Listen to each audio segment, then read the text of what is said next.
already in bulk. Playing sorcery speed removal in this economy? Hey everybody, it's SL bringing you MTG gameplay and strategy, and today we're bringing you Best of One Explorer with Mardu Greasefang Brothers War Edition. We now have the addition of new cards such as Diabolic Intent, and that's it.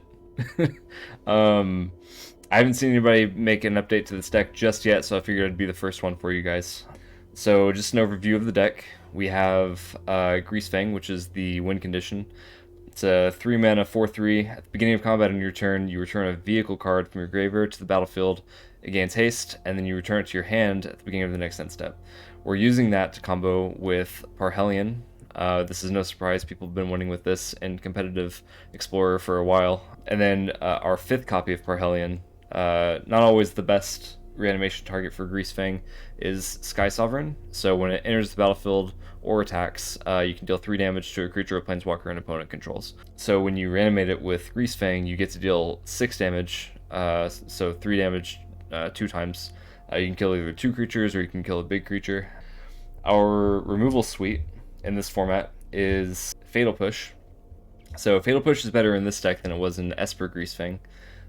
Because in this deck, we're able to trigger the Revolt cost, which is a permanent that needs to leave the battlefield from our side of the battlefield.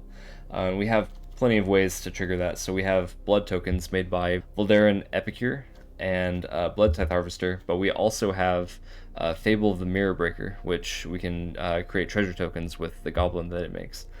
In addition, we also have Cathartic Pyre as an additional removal spell. This card kills other Greasefangs. It will also destroy Narsets, which will prevent us from drawing cards. It can kill Scavenging Ooze pretty early in the game, turns 2, 3, sometimes even 4. As well as it will kill the Cemetery Werewolf that exiles cards from our graveyard. But more importantly, it's a removal spell that doubles as a way of getting our vehicles out of our hands. So we play one of these. We were playing 3, but we took out copies 2 and 3 for the new card, Diabolic Intent. So one of the reasons why I think this deck is going to get a little bit better in Explorer is that we can now turn 1 Citrus Supplier or Voldaren Epicure, and then turn 2 Diabolic Intent to go find our copy of Greasefang.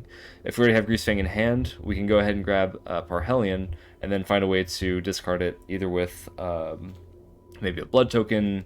We can Thought Seize it out of our own hand. It has a pretty good early game aggro strategy. Being that it's mostly creature based, Diabolic Intent and making copies of our creatures is it's pretty easy to do in this format. But another reason to play red in Mardu is for Kroxa. Kroxa is essentially a plan C in this deck. We're already milling most of our deck anyway, and you'll see pretty often that you get to play Kroxa on turn 4 pretty easily. Our choice of lands, so this is another thing that makes Mardu Greasefang good, is that we have not only 4 copies of fast lands, but we also have 8 copies. So we have Inspiring Vantage and Concealed Courtyard. We do play a copy of Haunted Ridge because really we're winning the game on turn 3 anyway. It doesn't matter if we play a fast land or a slow land on turn 3. We also get Takenuma, so we get a utility land because this deck isn't quite as color intensive as the Esper Greasefang version was. We have a few shock lands, but in general we're really not going to be dealing a whole lot of damage to ourselves with our mana base. We still play our 3 copies of Can't Stay Away. If you wanted to add some other cards that you could consider are Eliminate, which was a removal spell that we were playing in the Esper Greasefang version, but we don't really need it quite as much in this deck because we have Fatal Push, Cathartic Pyre, we have Blood Tithe Harvesters comboed with making token copies of them with Fable. So we have plenty of removal in this deck, but if you wanted to add other removal spells, you could go up on copies of Fatal Push. You could add Eliminate. You could also add Heartless Act, which is another flex removal spell in decks like this. You could consider adding additional copies of Diabolic Intent if you did want to go into more of a glass cannon version of the deck and try to find your Greasefangs a little more consistently. But in general, the looting effects, the diabolic intent, you're going to find Greasefang quite easily in a lot of your games. So with that said, that's the entire deck. Let's go ahead and get into some games. Pretty strong start. We have Voldaren Epicure in our opening hand, which will give us the blood token we need to pitch our Parhelion. Looks like we're going up against Yorion, most likely some kind of blue-white X control shell, maybe America. Let's see what our opponent's doing. They mulled down to 6, so let's go ahead and start with Epicure.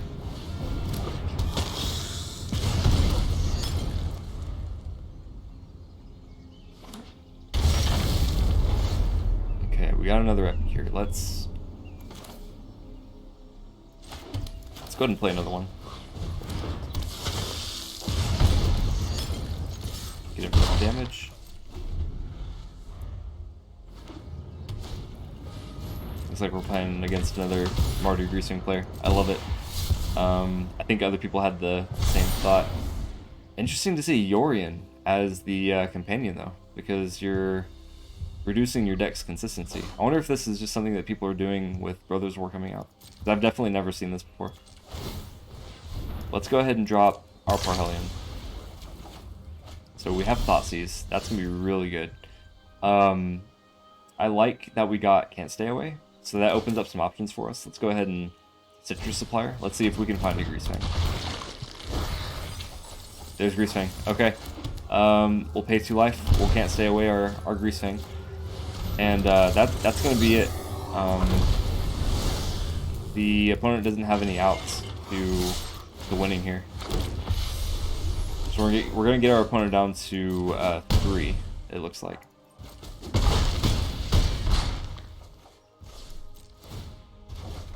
So even if our opponent plays their own Greasefang, they'll recur Parhelion, but they can't win the race. And our opponent saw that line, so okay. I like this opening hand too. So we get a good early game aggro plan if we need it.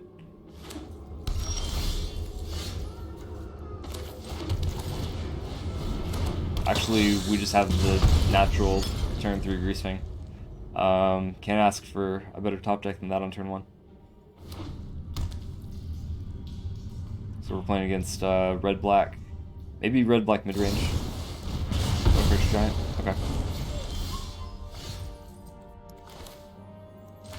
So we don't want to play Blood type Harvester because we want to go ahead and activate our blood token to discard a card and draw a card. That'll let us drop our Parhelion, and then we can reanimate it with Greasefang on turn 3.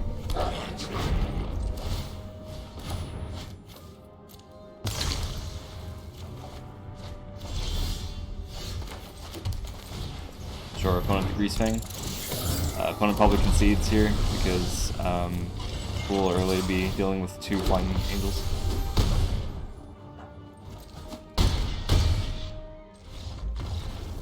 That's it. This is a pretty good opening hand too. I like that we can pitch the Parhelion, but we probably won't be getting the Parhelion down on turn 3, unfortunately. But that's okay because we do also still get you know, maybe a little bit of removal in the early game if we need to for that Eldritch Mystic. Let's go ahead and see what happens.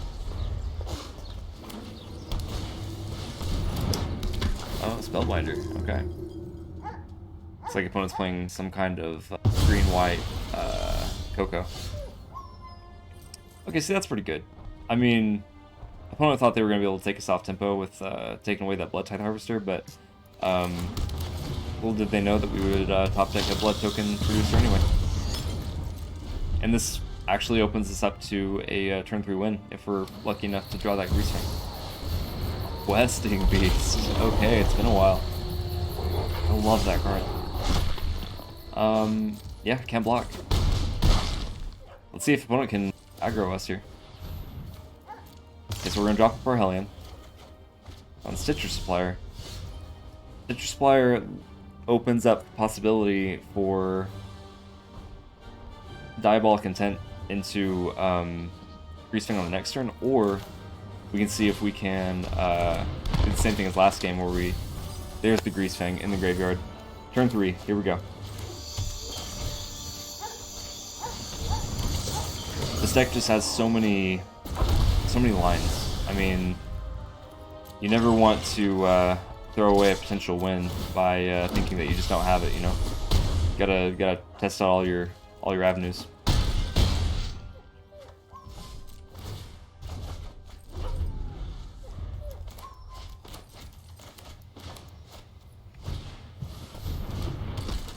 Let's see if it's enough. Opponent is going to swing all in.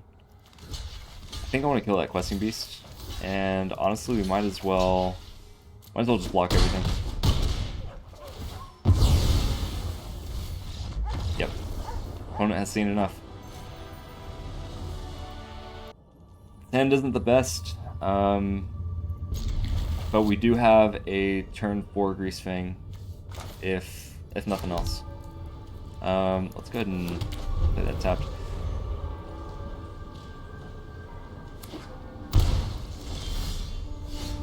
Interesting. Okay. You get to play Blood Tithe Harvester. Okay. Opponent's probably playing Esper Greasefang. Excited to see how this game goes. We'll probably end up playing Fable on the next turn. So even though we could sack the blood token to pitch the Parhelion,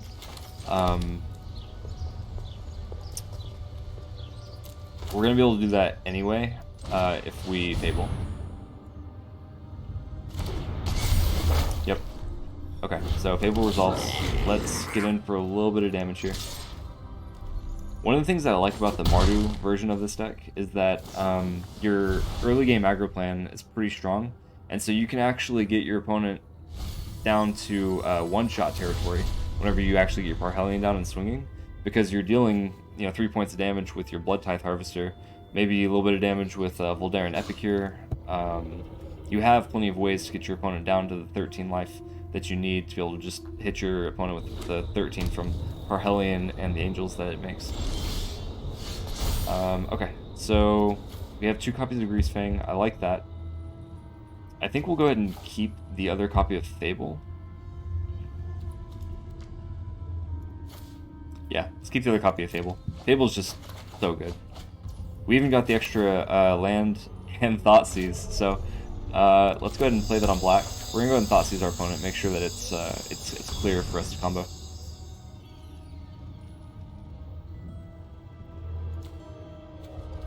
Opponent's playing Fatal Push in their copy of Esper Greasefang. But as you'll see here, Fatal Push just isn't good in that deck because they don't have enough good ways to trigger the Revolt cost. Not effectively.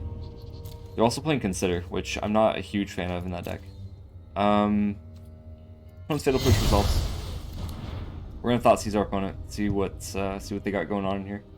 They have 2 copies of Greasefang. Faithful Mendings is not gonna be enough.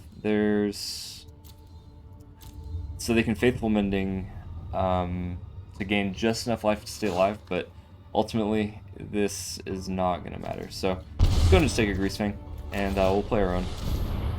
We'll give our opponent the GG, because there's just no way for them to win from here. This is the second time that I've seen Greasefang, Esper Greasefang especially, playing Arclight Phoenix. I actually thought about playing that in my own Mardu version, because at least then you can hardcast it. But Arclight Phoenix is like a weird plan C or plan D in this deck that I never thought would be good enough.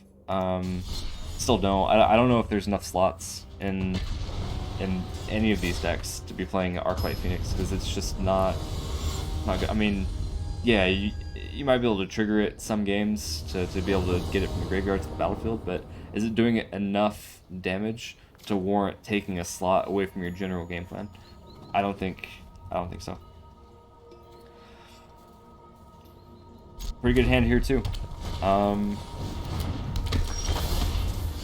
our Diabolic Intent for Greasefang.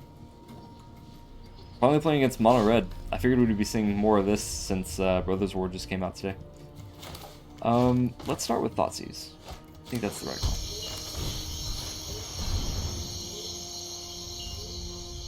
Okay, so opponent has, looks like a good amount of removal. They have Swift Spear. Swift Spear is really good. They might get really greedy and try to play Swift Spear into Wizard's Lightning to trigger like their prowess. I'm gonna go ahead and take a Wizard's Lightning because that does kill Greasefang.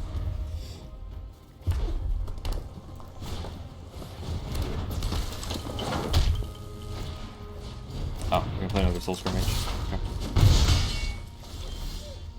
We're gonna put a blocker in front of all this. Opponent will probably try to remove it. If they don't, we get to Diabolic Intent. Wizard's Lightning is us. Okay. Oh, 2 of 3. Okay. So they're just gonna try and kill us fast enough. Which is a decent strategy. Let's go ahead and blood token. I don't know if this is enough. We got Citrus Supplier. That's a good blocker. There's another Parhelion, no Greasefang. I think we can play this on black.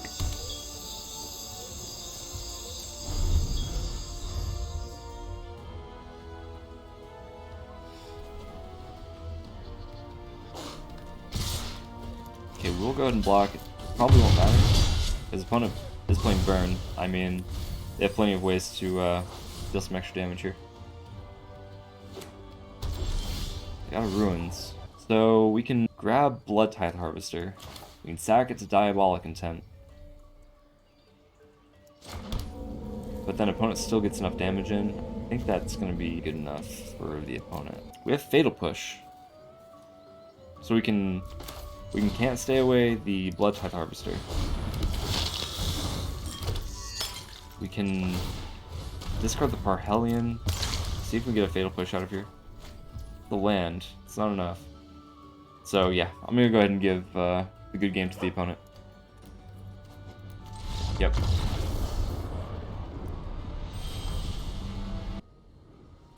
Yeah, that's a strong start.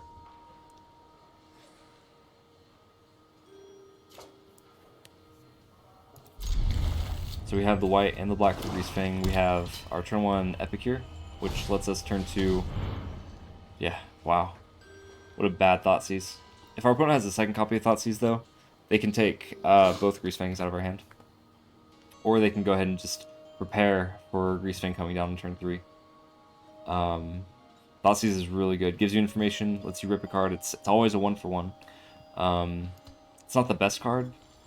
I mean, you still do lose 2 life, and up against like the aggro decks, it gets boarded out in best of 3 for a reason against like mono red and stuff.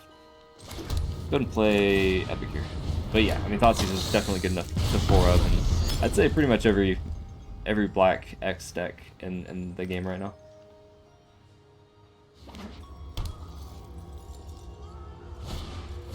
Yep, so there's another Thoughtseize. Pretty good. Fortunately, we do play 3 copies of Can't Stay Away, so we don't really mind Greasefangs being in the graveyard. Took Fable. That is really interesting. I think we have to Thoughtseize our opponent. I think they are prepared for a Greasefang to come down. So they have 2 copies of Eliminate, which is really good against us. They have Graveyard Trespasser, though, which is actually one of the better cards against us. So I think we have to take the Trespasser. We'll get in some damage. And as you can see, our opponent's already at 14 life. So whenever it comes time to put Parhelion on the battlefield and swing, we're pretty much going to one-shot our opponent.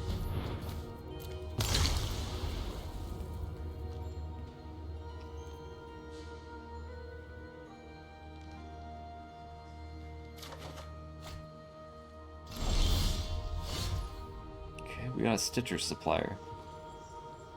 Let's go ahead and swing.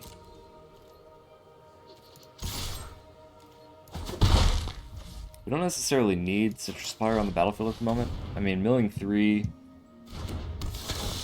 We already have, like, our Parhelion and Grave. So, yeah, opponent's going to eliminate that. They're going to hold on to their other Eliminate for this Greasefang they know we have in our hand. Okay, so we have another copy of Greasefang. I think we can get away with actually ditching this Citrus Supplier. because we need to go find a land. That's what we really need. So we'll do that on our opponents instead. And we gotta hope that they don't find like a Shieldred or another Graveyard Trespasser at some point. I think I want to hold on to both copies of Greasefang though, because we know they have one Eliminate in their hand. They're going to be able to handle one, so we're pretty much just going to go next turn Greasefang, turn after that play another Greasefang. Because we don't really know if we're going to come into a can't stay away either. So there's a land. We're ready. Let's go ahead and just not shock ourselves with that Blood Crypt. So we're going to force the opponent to eliminate this Greasefang here. And that's fine.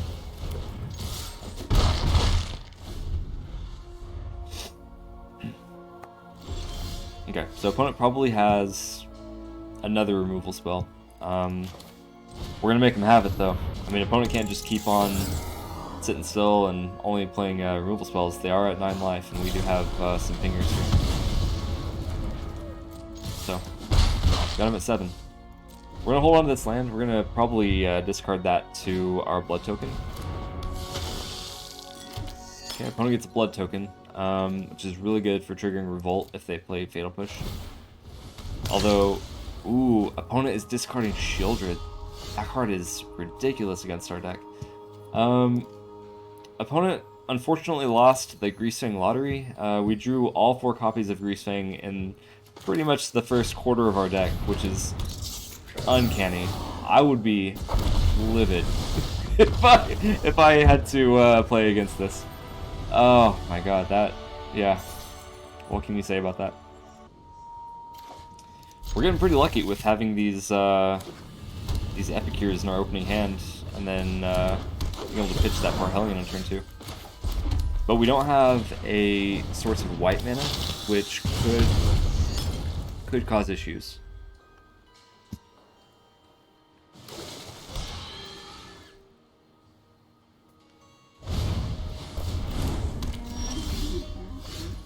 Okay, so we're gonna play this on black, and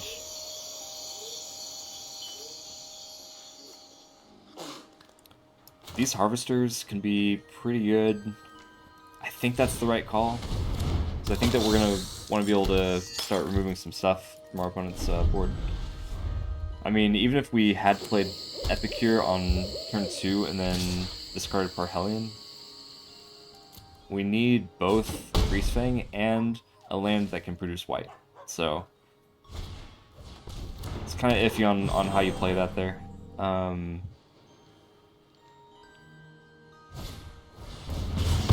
Obliterating Bolt. Playing sorcery speed removal in this economy? I mean, I think I see why. How do we want to do this? We kind of need to find a land. It'd be good to get Fable on board, but we also can't keep on taking 5 from Lovestruck Beast, so opponent's playing red. They could be playing Embercleave, so we kind of need to get that thing off the board. Opponent could also be playing the Great Hinge, so we want to get Lovestruck Beast off the field for that too. I think I want to go ahead and block with this Epicure.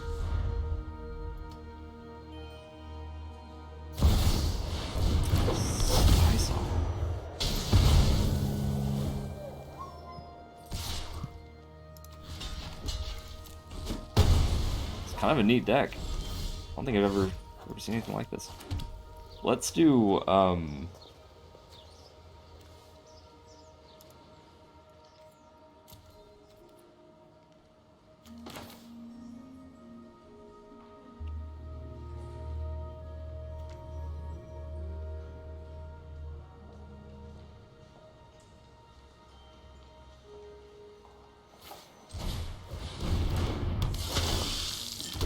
I think we play the Harvester there. We have all this blood, but we don't have necessarily the mana or the time. Okay, so Scavenging Ooze. That could make this a little bit harder for us. Okay, that resolves. Probably going to use the Scavenging Ooze to crew the Sky Sovereign.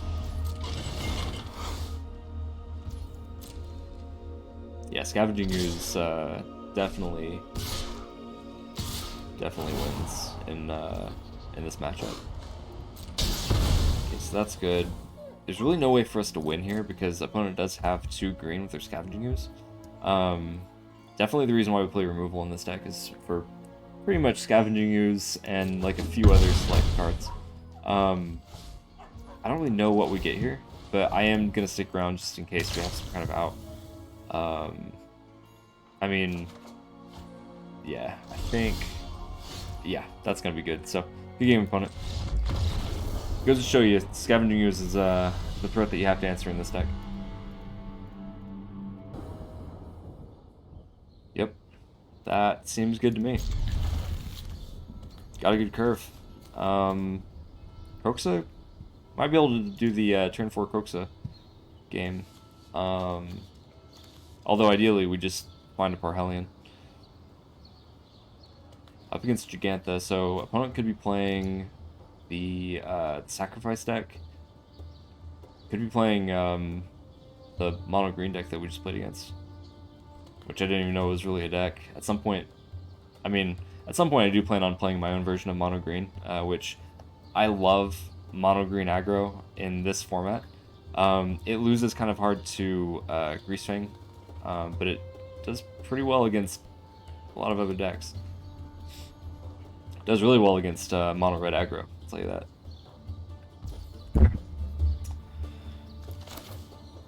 Let's go ahead and Thoughtseize our opponent, see what's going on. Looks like opponent's playing some kind of blue-red prowess deck. Sprite Dragon could do some stuff. Ledger Shredder, we do cast 2 spells every now and then. I don't think we care so much about Spell Pierce. That's one advantage that Mardu has over Esper, is that we really don't care about Spell Pierce very much. Let's take the Soulscar Mage. Seems fine. We can kill the Sprite Dragon if we need to.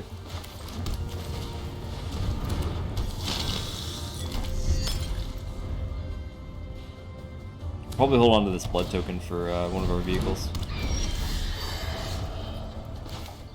Okay, so opponent plays Ledger Shredder. Let's go ahead and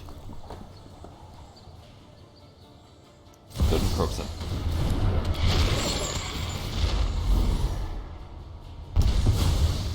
Okay, got 3 damage in there. Let's go ahead and swing in. Opponent could end up struggling to trigger their own Ledger Shredder Connive. Yeah, that resolves. 1 bottom, 0 top. No extra land. That's really unfortunate for our opponent. Okay, so we got another Blood Tithe Harvester.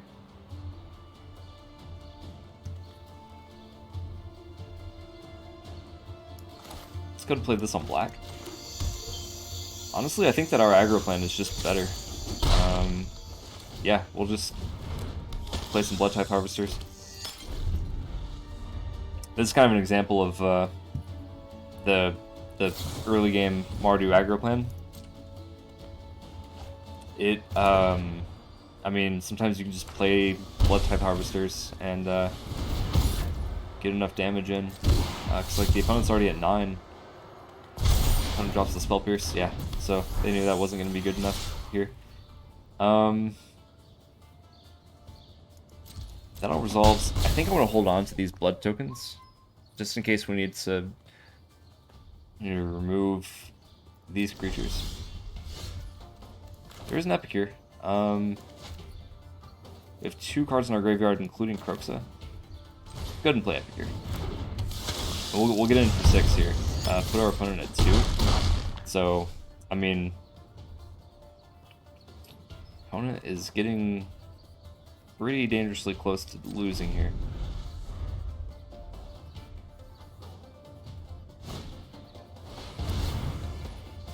Okay. We have a lot of reach with these Blood Tithe Harvesters. We now have 3 blood tokens.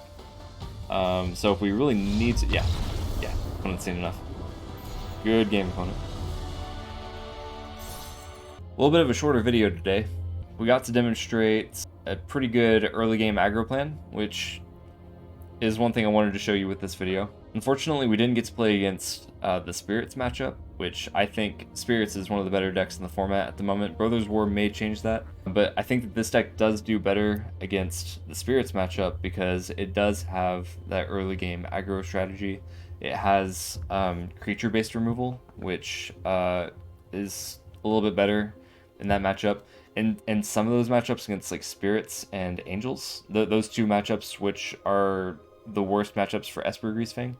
In this matchup, there are going to be times where you can Table of the Mirror Breaker, you can start making token copies of Blood Tithe Harvester, and you can just wipe the opponent's battlefield from creatures. So I would say that's the advantage of Mardu Greasefang. How creature heavy, how counterspell heavy the meta becomes with Brothers War, this could end up becoming one of the better versions of Greasefang. Next up, we have Abzan Greasefang, which is getting a few more additions with Titania, the land that Titania combos with. I'll be adding Diabolic Intent to that deck as well. If you want to see my version of Esper Greasefang, definitely go check that out. In my opinion, it's the best version of Greasefang. Comment below if you want to see any decks that you're excited to see with Brothers War coming up. I will be live drafting Brothers War, getting my 4 copies of all the rares over the next 2 or 3 weeks. But I have plenty of rares and mythics to be able to make any deck that we need to play. Over the course of my channel, I hope to play a lot of the competitive decks, but I also plan on making some homebrew decks, even some submitted decks that I get from you guys. Make sure to like and subscribe below. My first 10 subscribers, I'm going to enter a raffle for a pack of Return to Ravnica. It's literally free. You may as well subscribe.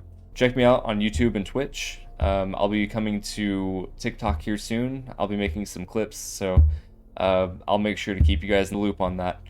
Check out the links below for timestamps and a deck list as well. And let me know what you want me to see play in my next few videos. Make sure to like and subscribe below, and I'll see you guys next time.